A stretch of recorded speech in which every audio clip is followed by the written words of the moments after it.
আয়নার মানুষ। নতুন ফ্ল্যাটে উঠলাম। সস্তা ভাড়া, পুরনো বিল্ডিং।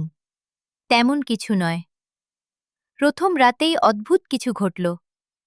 বাথরুমের আয়নায় জল জমেছিল, অথচ গিজার চালাইনি। হাত দিয়ে মুছতেই লেখা উঠল, চলে যা।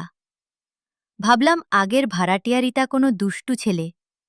পরদিন আবার একটা ছোট হাতের ছাপ, শিশুর মতো। আমি একা থাকি। আয়নায় রাতে কার যেন ছায়া দেখি, আমার নয়। একদিন দেখি আমার পিছনে এক পুরুষ দাঁড়িয়ে, চোখ দুটো গভীর, অন্ধকারের মতো। ঘুরে দেখি কেউ নেই। ভয়ে আয়নায় কাপড় ঢেকে রাখি, কিন্তু তখন জানালায় লেখা দেখা যায়, সে আসছে। এক রাতে ঘুম ভেঙে দেখি দরজার নিচে আলো পড়ছে, বাথরুমের আলো, অথচ আমি নিভে ঘুমাই। ধীরে ধীরে দরজা খুলে দেখি আয়নায় ফাটল ধরেছে।